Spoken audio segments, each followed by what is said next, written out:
Okay, well, listen, we are really grateful for everyone being here today. Um, my name is Paul Grantham. I'm Assistant Vice President for Work Culture and Communication Services. And I know we've got some issues with Microsoft Windows outage right now. So we may have some smaller numbers than what we originally anticipated, but we will be recording this session and sharing it for those who were unable to attend. So I'm joined today by my friend and colleague, Keisha Williams, who I will let introduce herself.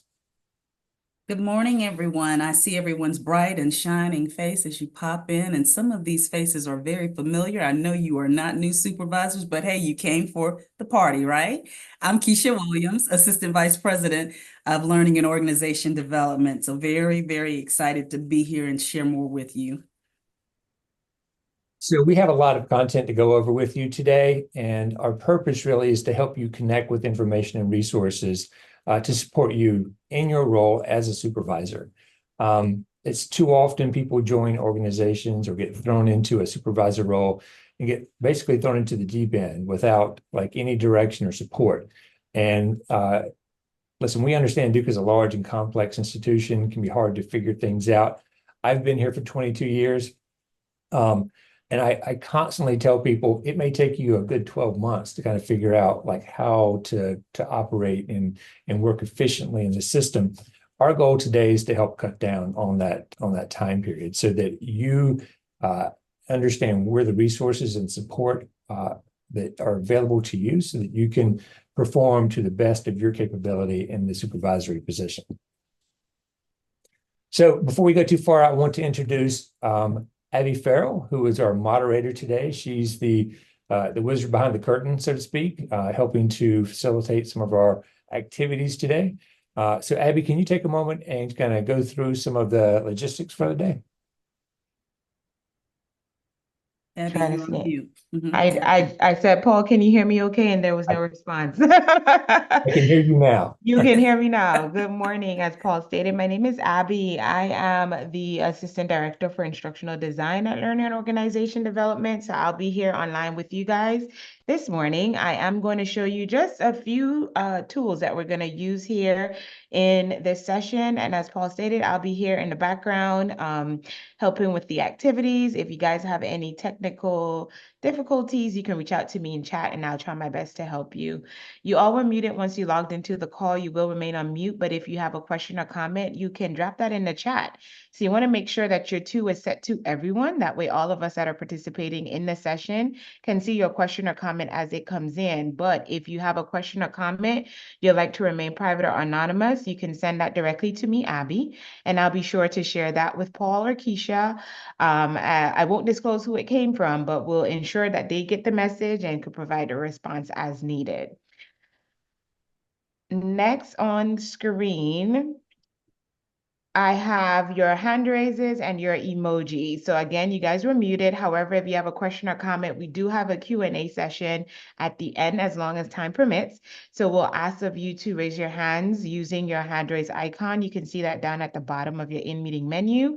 Hands will go up in sequential order. We'll call on you. You'll unmute your lines. We'll just ask that you remember to mute yourselves at the end of your question or comment. If you have to step away from your computer, we'll ask of you to click on that coffee cup emoji under the reactions menu. Coffee cup emoji actually puts up a status to let us know that you've stepped away, but once you return, we'll ask of you to click on that coffee cup emoji and it will reset your status. And I think that that is the end of the little tools that we'll use in this session. At the end, we will share a resource document with you and we'll drop the link for you in the chat at the end of the session for you to download and print or save to your computers. So thank you, Paul and Keisha, for having me. Thanks, Abby. All right, so let's talk a little bit about today as we still have people moving or coming into the room, but our learning outcomes. This session is for you, designed so you can get what you need, really, as Paul stated, resources, where to find these resources. So things that we want you to be able to leave here today with are, we want you to be able to recall characteristics that make a good supervisor. So we're going to take a moment up front and really do a breakout and just talk about behaviors that we know. And this is intentional, so you're able to take those behaviors with you as you leave from this space and kind of continue in that work. We also want you to be able to implement ways to foster a positive work culture at Duke. We're going to talk more about that. Paul will speak to that and what it is and the definition of those things. We're going to identify manager support resources so you know where to find them, because they're here. But where do you find them? Actually, links in that resource link that Abby spoke of too will help you to be able to put your hands on some things too. You're going to be able to locate Duke policies and staff handbook on the HR website. Many of you probably already know where this is, but really kind of being intentional about, honing down into that. Where are those things located? And we want you to be able to leave and recognize ways in which to develop yourself. As you're a supervisor, you still need to sharpen your saw, but we also want you to develop your team too, with that intentional thought. How am I grooming and growing others? All right, so let's take a moment now. So those of you who are in the space, you probably didn't know, but we're going to make you active. All right, we're going to give about 6 minutes and put you in some groups. I know you love this. I know you've been waiting for this. So take a moment here. These are your instructions for your group. And this is important as we think and we reflect. I want you to take in your group, you're going to think about the characteristics, so really the behaviors that distinguish your best supervisor. So you're going to need to reflect for a moment and think about, when I think about who is my best supervisor, what did they do? I don't need a name, but thinking about those behaviors, you're going to identify 3 common characteristics, right, in your group. So also, when you're in your group, I want you to assign a spokesperson that will share your group's insight in the main room when you come back. So what we're going to do right now, put you in the breakout groups, and Abby's kind of working that in the background. But in that group, when you get in there, so you know what you're doing, you guys are thinking about or talking about the characteristics that distinguish your best supervisor. Make sure you assign a spokesperson, so when you come out of there, someone's ready to speak to what the group's findings are. We're going to give you 6 minutes. Any questions before I break you out? Okay. All right. So hopefully you were able to, in that short amount of time, because it was a short amount of time, we could have done this much longer and garnered much more from it. But I popped in and out of some of the rooms, so you saw my face coming in there, but you all were having really, really good conversations. So what I want to do is bring us back, and we won't have time for everyone, right? So I want to see who wants to volunteer, or we'll kind of pull somebody out here if not, but a few groups that will share their findings. I can share. Thank you. My name is Jacqueline Davis. The 3 common characteristics we discussed in our breakout, the first one was someone that operates with honesty and integrity, and transparency being part of that, of just doing things the right way and sharing information. The second one was servant leadership, kind of encompassed in that, like someone that helps solve problems, leads by example, is a good listener, cares for their people. And then the last one, someone that's invested in their people, specifically with like giving people autonomy and having a developmental focus, like an eye towards helping them grow and develop and those kind of things. Thank you so much, Jacqueline. And Jacqueline, if you would tell us your area you're from so everybody knows too, so we can. Sure. I work in the athletic department and academic support. All right. Thank you, Jacqueline, for sharing those things. And I hope everyone heard the share that she gave. Servant leader, honest, trustworthy. Do we have another group that wants to go as well and share? Someone. I think Beth raised her hand. Okay. I don't have to go first.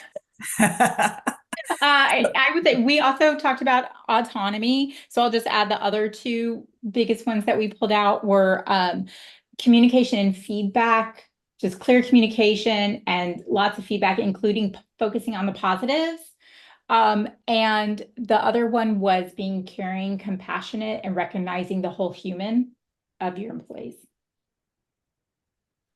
Beautiful. Beth, tell us where you're from, your area as well. All right. Yeah, I work within learning, innovation, and lifetime education. Lead the learning experience design team. Okay. Okay. Thank you. Now, Jamie, did you came off? So are you guys in the same group or no? No, we're not in the same group, but All right, so please share. Yeah, Uh-huh. good morning, everyone. My name's Jaime Guzman. I'm with the Campus Grants Management Team. That was a quick 6 minutes, so we got some good notes here. I'll share all of them. We didn't condense it to three, but a good manager is picturing someone who you can be, not who you currently are. So someone that pushes you towards growth, someone that is encouraging and supportive, and open lines of communication, a good communicator, and very importantly, not a micromanager. Thank you for sharing. I see, is it Leela? And make sure, if I'm not pronouncing your name correct, please correct me. It is If you wanna Leela. come up here. I'm Okay. Leela Schweins from the DCRI, and I think our group has mentioned all of the items that were said before. I think availability and having someone available when you need to reach out was another piece.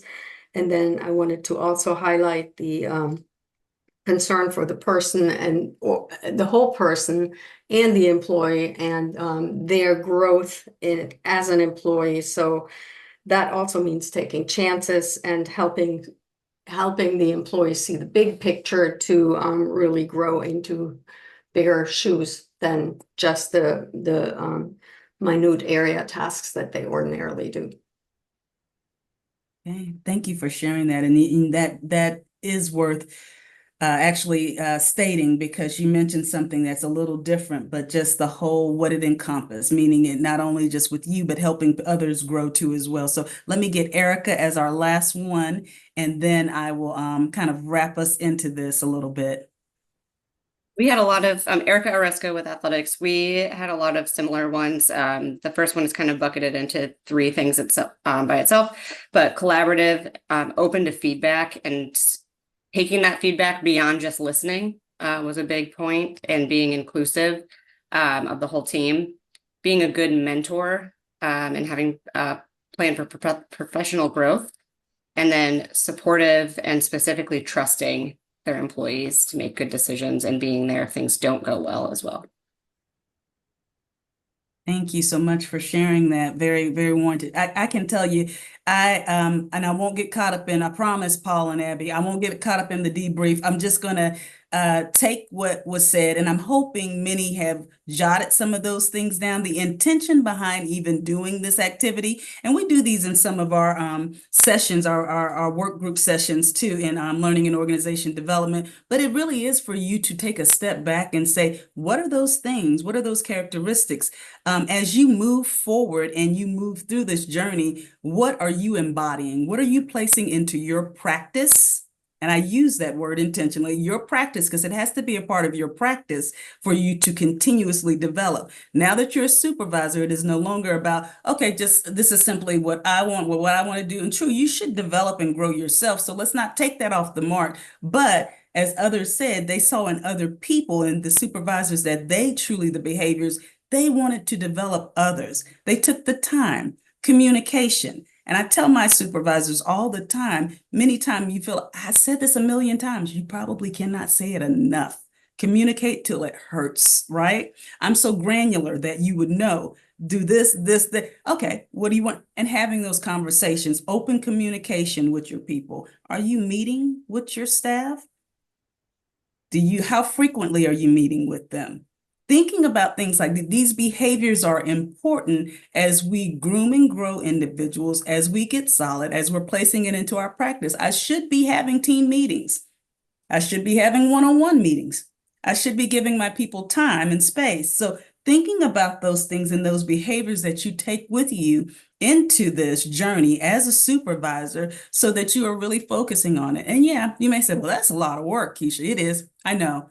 But the more you do it and the more you become attuned to it, because remember what you wanted and what you saw in that individual, that, wow, they were really great. They did these things. That's what everyone's looking for you to do as well as you move forward. So we got some help for you. We got some things, and we'll talk more about these things as we delve into this session. And I know Paul is up next. We're going to move to the next slide.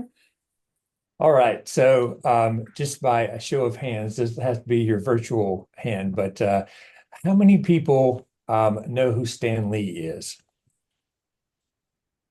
If you have seen any of the Marvel movies over the last decade, he's probably behind much of them. Does a cameo in most of them. But Stanley, one of his enduring lines is from the Spider-Man series, where Uncle Owen tells Peter Parker, i.e. Spider-Man, that with great power comes great responsibility. And I hear that one, I think of that. Every time I hear that, I think of supervisors, because this applies to you. You have a responsibility to your people, as Keisha was saying, to help achieve, to help grow, to help develop, to allow them to innovate and collaborate. And if you think about it, we spend the majority of our waking hours at work, right?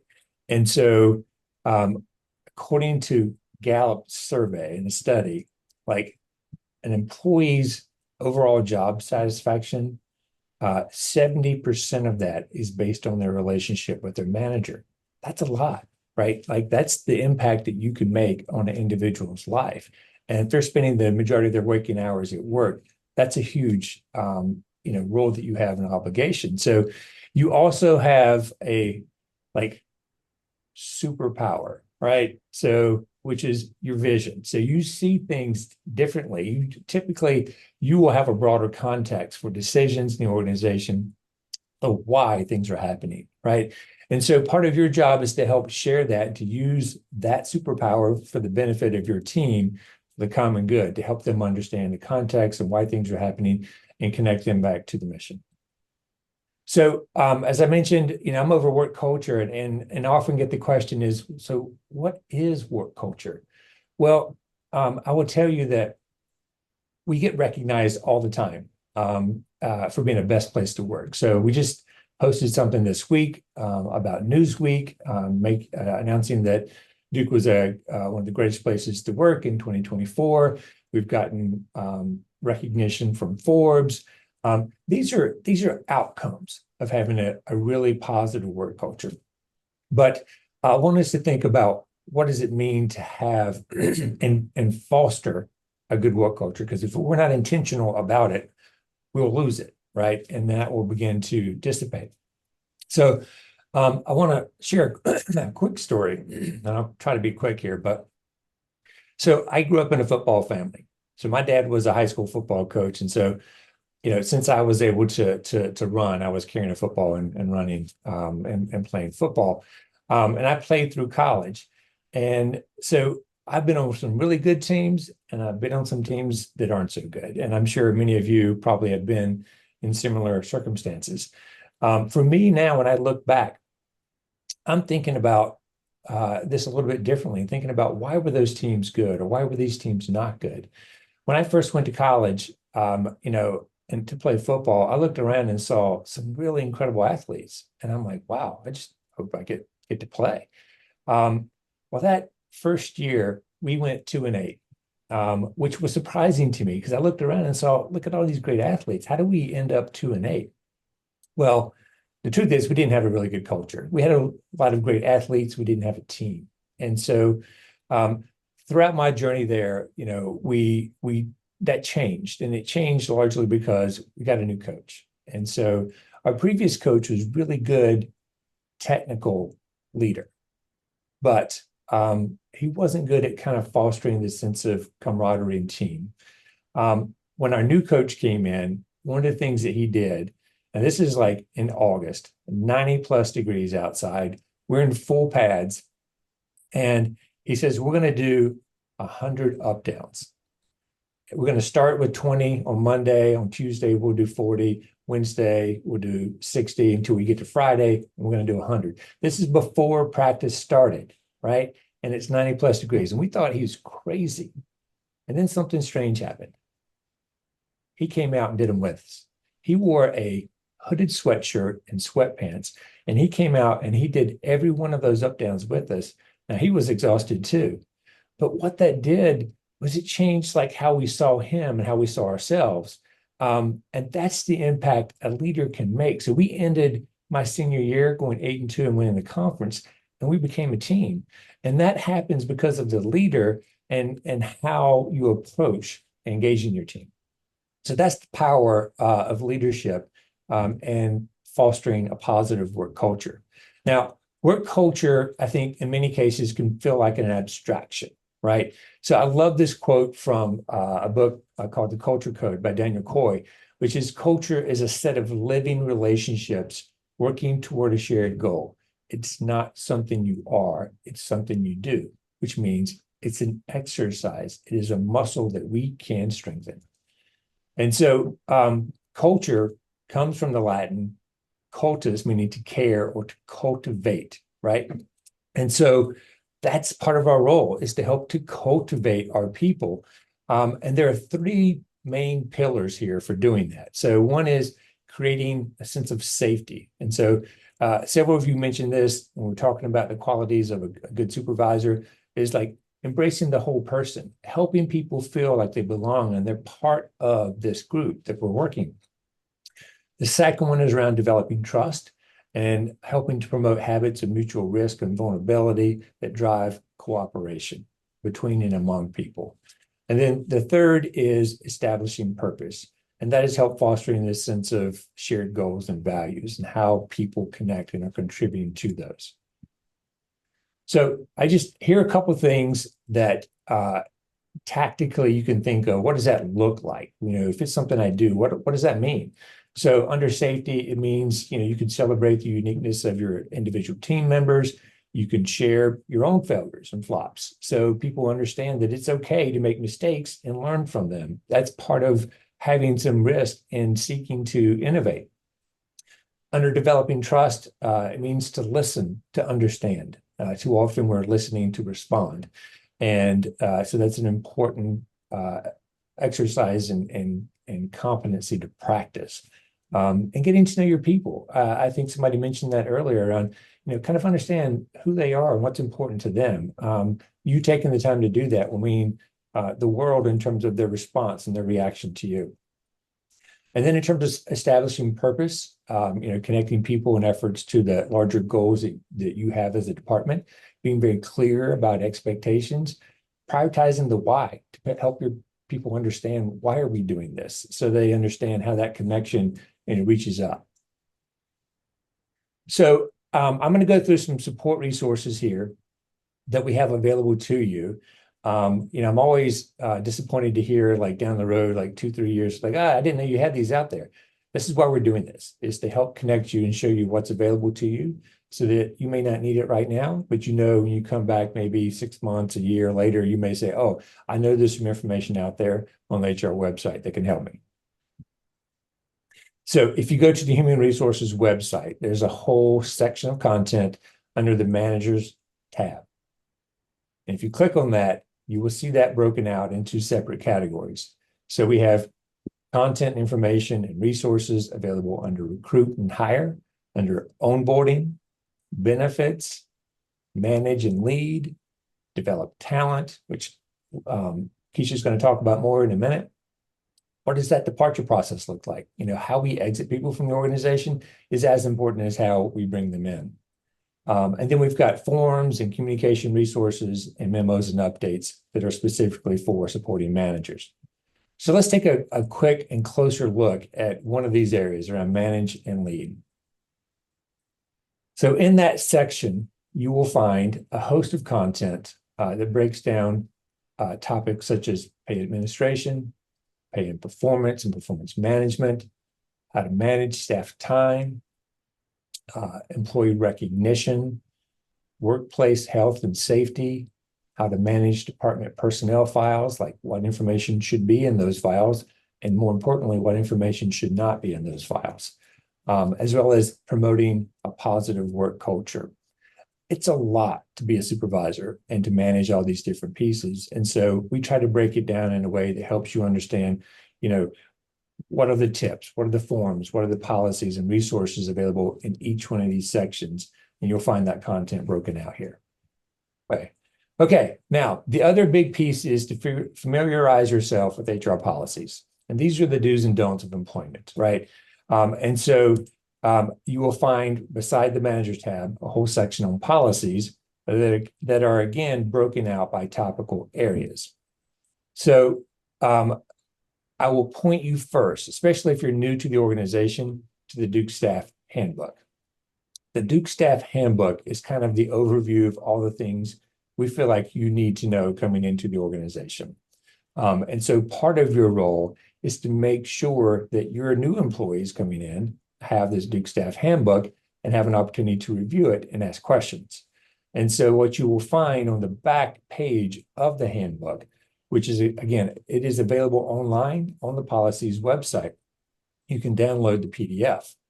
But what you will find on the back page is an acknowledgement of receipt that every staff member should sign and provide to their supervisor. This essentially is an assurance that we're giving people the opportunity to review the important policies and expectations, and they have the opportunity to ask questions to find out if they're unclear about something or if they need more information. What you don't want is necessarily to, under like tobacco-free policies listed here. You know, we want to make sure people understand coming in that there is a tobacco-free policy here at Duke, rather than having to have a conversation with one of your employees about smoking in the parking lot. It's easier to have that conversation once you already know that they've had the opportunity to review and understand that this is an expectation. Keisha. All right. So as we talk about, and Paul has shared just the tab and where to go to development opportunities, and many times I do hear people, oh, I didn't know this existed. I didn't know. So I want to take the time to really put in front of you, because as you're having not only conversations with your individual employees that report into you, but as you're looking for yourself, knowing where these resources are. I'm sorry, I put myself on mute. Here at Duke, we believe in the concept of learning at all levels, right? So you see this beautiful slide before you, and it is on our website. And many people have not seen this before, but this is really here to give and provide you that we have resources for anybody everywhere. So we have individual contributors, people who are working, you know, in that space, things that they can take. And guess what? It's all here for you. You don't have to go out. It's internal. We have it for you to take. Frontline, middle management, all of the individual courses that you can take to grow you in this space and that are targeted for individuals that are in that space, frontline and middle management. And executive leaders, our executive leadership, these are courses that we have that are developed intentionally to move the needle in the space of your growth and your journey too. And you see also not to leave out the technology pieces that we do deem necessary as you move through your journey as well. So, and I bring that to your attention because you don't want to leave those out. Many people are working and function. Core skills, yes, very important, but don't forget the technology piece too. All right. Where to find it? So if you look here, and you'll get all of this too in this the handout that you're getting as well. But this is the drop down professional development. And you look here and you see all of these tabs where you can go in and just take your time and kind of peruse through. But if you were to go into professional development and hit that tab,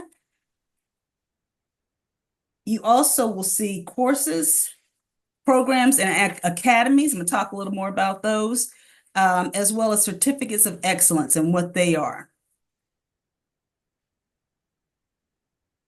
So clicking on this tab and seeing under management and leadership courses, if you were to say what's there, what's available internal in here at Duke, there is a listing of all the things you can take. And oh my goodness, look, also when it's offered, right? So you can click directly on this and register. Now, of course, we want you to have a conversation with your supervisor as you're looking to register for things.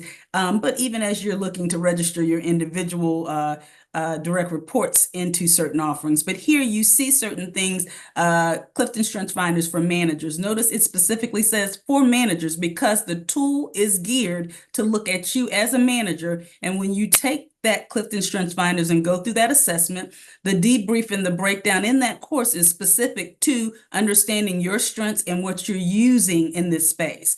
Also, Dimensions of Management is our only 360 type of development, open enrollment, meaning that you could go through a 2-day course basically that focuses on what are the dimensions of managing. individuals. So you're able to see that. You do a 360, which many of you know is that all around feedback in a safe space, but you're understanding kind of where your areas are. Am I functioning high, low? Is this a level that needs improvement? I'm getting that feedback up front so I can continue to develop. Of course, you see here, and the list goes on, emotional intelligence for the emotional effective leader. What does that mean? Many people, I don't know what's it, what I do know, you can't, your IQ, we can't increase that or whatever. I mean, you learn and things, but your EQ, you can. So meaning your emotional intelligence as you are becoming, and you are a leader or a supervisor, understanding that emotional component of it and where you are. There's an assessment that goes with this, but it really helps you to look at things as far as what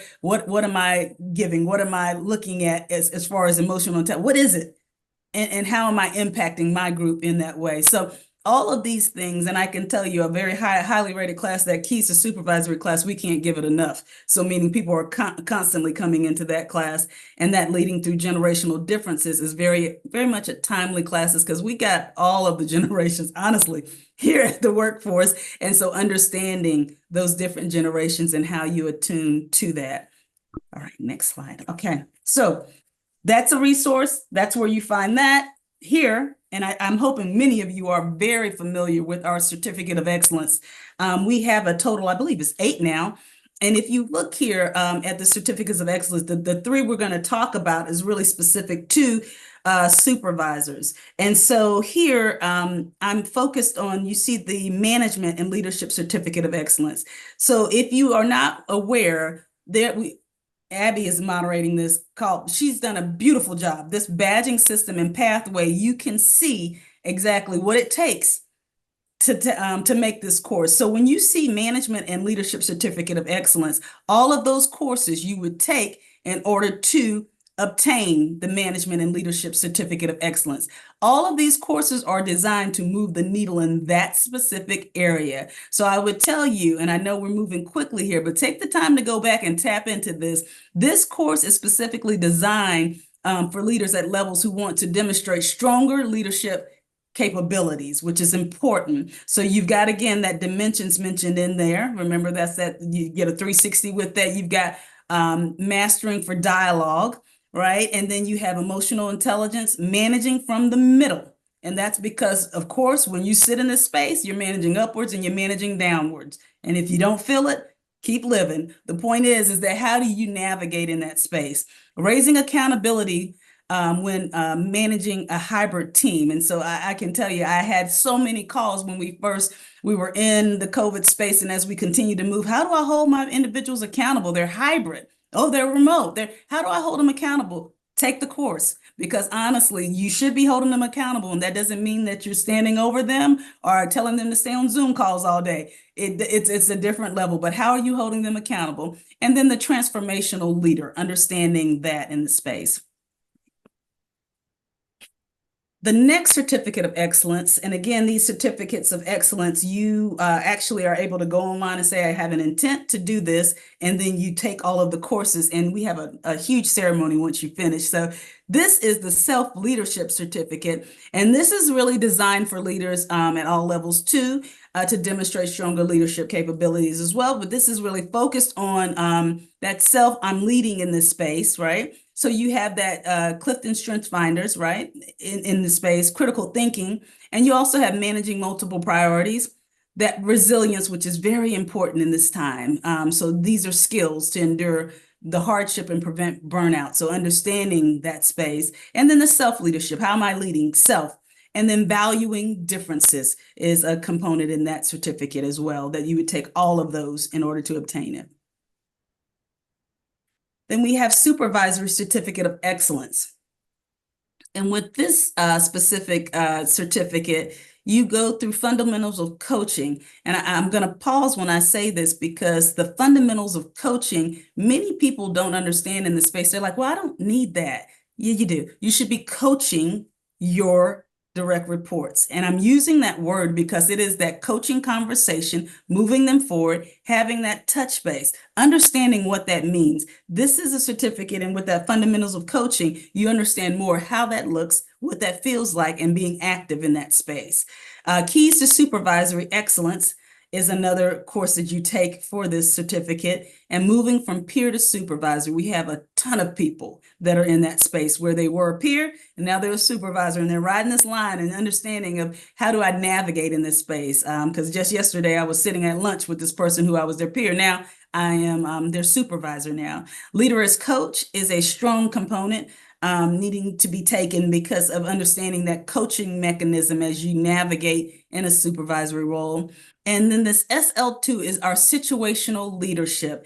And I could stop here and say to you, situational leadership, if you've never heard of it, this course is worth its salt. And I say that because it talks about leadership being situational. I can not tell you how many people will tell me, oh, no, I lead in this way, one way. Leadership is situational. In this course, you get tools that will help you and guide you in understanding of what does situational mean? Development levels and areas. Where are my people at? Are they at a development level 1, development level 2? This probably makes no sense to anybody, but basically understanding where your people are, development level, and then understanding 2, where do I meet them? Because I will tell you right now, you don't just lead in one way. It is situational. And so understanding when you need to pivot, shift, and move, and having some tools to do that. Many times we're reaching in our pockets and we have nothing else. We don't have any tools, so it's hard to navigate. This course will help you navigate in that space. Also, the course Feedback Fundamentals, giving that feedback. Everybody's, I'm afraid of the feedback. I'm afraid of I don't understand. It's important. So how we give it, what we give it, and being specific with your feedback. So these courses will help you. And you can, of course, get the certificate while going through those. Okay. All right. Now, other resources that are important, and I'm hoping you've heard of these courses and maybe have said in some of them. Now, so this course here, I will tell you, if you have not attended a Guide to Managing at Duke course, when we get off this call, find more information, contact your HR person, and see how you get into it. This course, I never have anybody tell me, oh, it was a complete waste of my time. They always say, I wish I would have gone sooner. On our health system side, we have a 90-day requirement for people to go through this course as soon as they become a supervisor. So we churn it quickly. So I will say, take the time. In this course, you are getting several, and it's laid out here and you can see it on the website, but you're getting things around mindful leadership, but you're also getting the nuts and bolts about being a manager, things around recruitment and selection, helping you with that conversation as you're recruiting any individuals and onboarding people. You're getting information about compensation, meaning sometimes, you know, as we're recruiting people and having that conversation, how do we talk compensation or total compensation to individuals as we're trying to bring them in to the space. You also get good information around performance managing. What should we be doing as leaders as we're leading our individual people? On day 3, and yes, it is 3 days, 3 half days, good content. You're looking at building a positive work culture. Very important to focus on that. And then you have information around diversity and inclusion. As a manager, as a supervisor, what are you held accountable for and what should you be placing in the space? And then managing change overall. So it's a lot of content, but it's content that you will need, and I really do, to survive and thrive in this environment. And it also gives you resources where it's like, okay, do I remember all of this? It's here, I can pull it out, and I can make sure I contact the people too as I go forward through this space. All right. So our programs that are calibrated on an annual basis. This is our academies. So we have a series of leadership academies. Our highest academy is our Duke Leadership Academy. And so individuals it's calibrated every October, every year. And they are able to actually get in the Duke Leadership Academy it's the highest academy. On the website, you can see what levels can apply. However, the nomination has to come from a vice president or a dean through this. And so that means that everybody should be having good conversation to make sure people are aware that you're interested in this academy. So your name gets into that nomination. We have selected space. I want to be sure sure I say this too, so people know this. These academies cost you 0 cent, okay? It is your time. But I say that because everybody, oh, well, if things cost, yeah, if assessments are attached, I know our open enrollment programs. However, focus back on this because it's 0 cent. So there's no reason why you shouldn't be pushing your people through this, okay? Really. So Duke Leadership Academy is the highest level. The criteria for who can be nominated is online as well. They go through a year-long development experience that is encompassing of self-awareness, and then you go through building the community and then putting that back into the community with an action learning case study. So you have things there. Duke Management Academy is our mid-level leader academy. And so with that mid-level leader academy, same cadence. However, when I say same cadence, nothing is replicated. You could go through all of these academies, start from entry level and build and not repeat anything. So it's important to know that, and it's designed in that way where people can grow and matriculate in that way.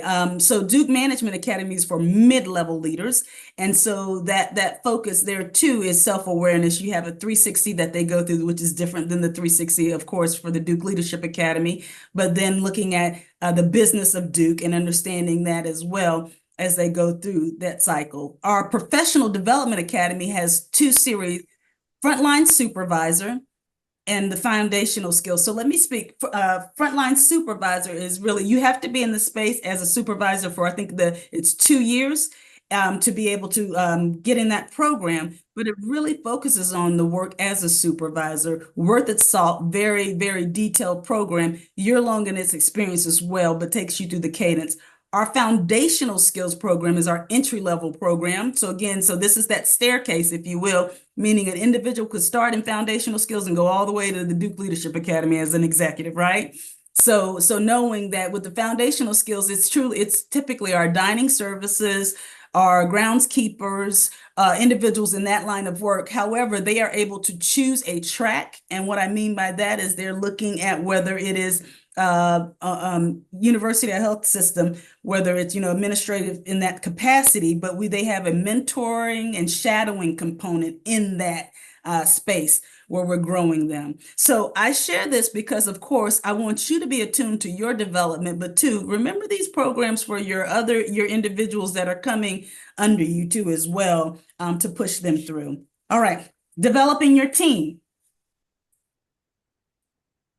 So how do you develop your team? So team development and planning. So you see here, and this is on our website. I'm hoping when you get your mailing, I think it comes out in February, Paul, right? But you see this too as well, directly to you, where you can see hello fall, hello spring, but it is the layout of our offerings.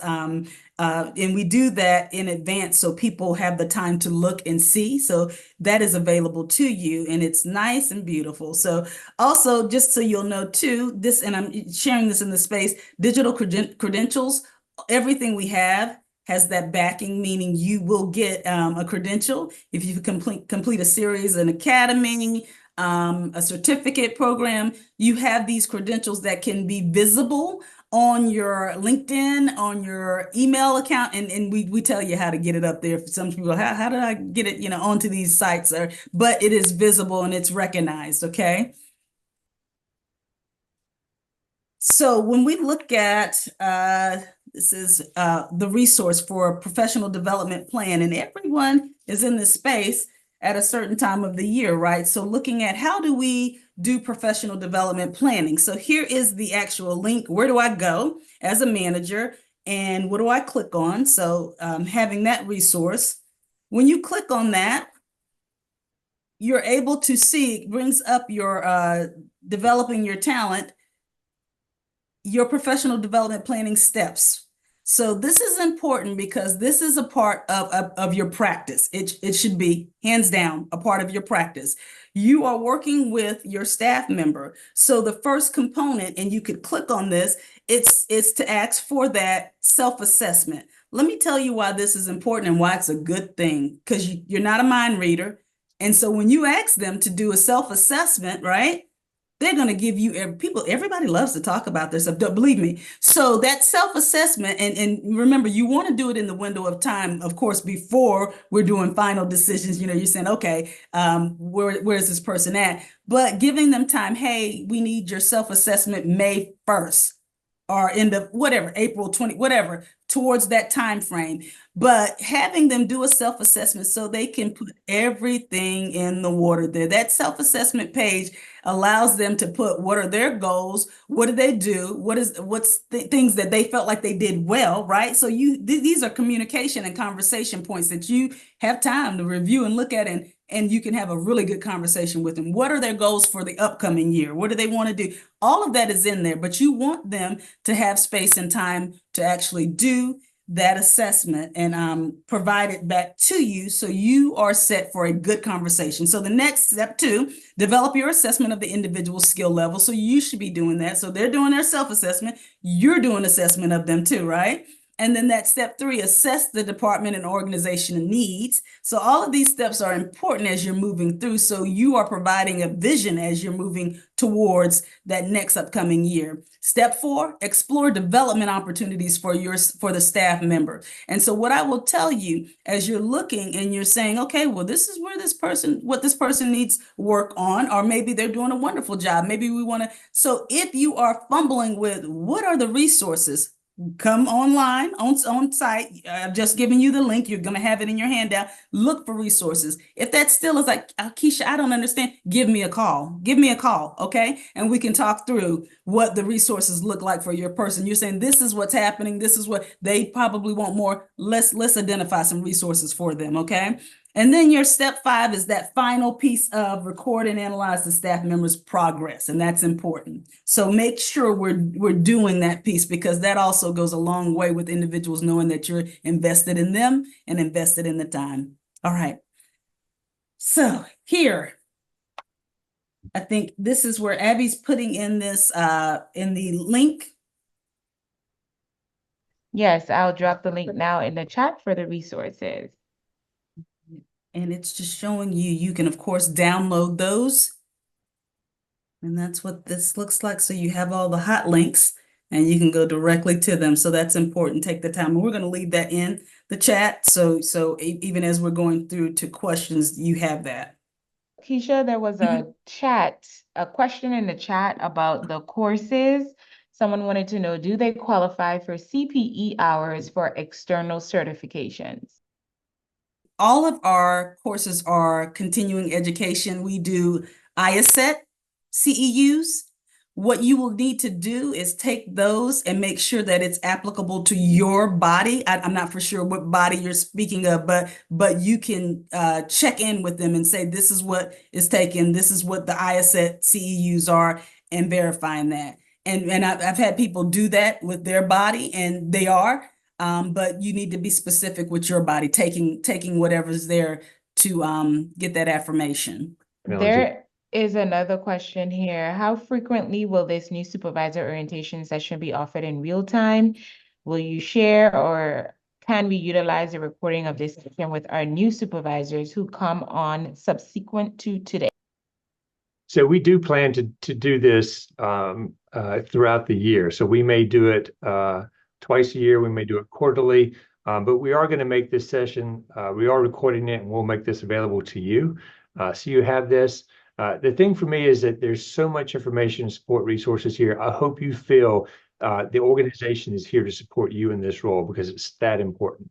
And so, you know, it's a lot that we've covered here. I will say, as the questions that you came in through the registration form, a lot of people are asking about career development and how do I help promote and foster career development among my staff. And so Keisha has gone through a lot of that information, but I would just reinforce, like, the first thing to do is ask.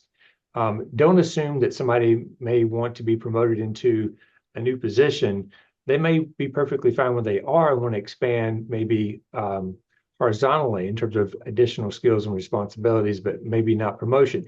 You don't know until you ask. And so it's helpful to get that input as you're thinking about where they want to go. Then it's easier to kind of develop that map and help them get to where they want to go. we are over time, but do we have any additional final questions?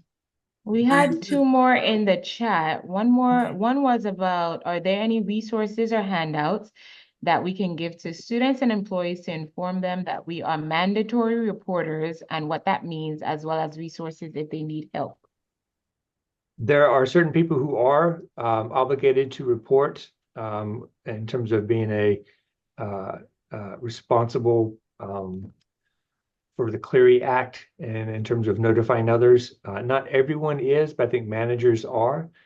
So there's certainly some information we can go and see if we can find that and include that in our follow-up around what your obligations are. If somebody does report, let's say it's harassment or sexual assault or something like that, what our obligations are in terms of reporting. I hope that's answers the question.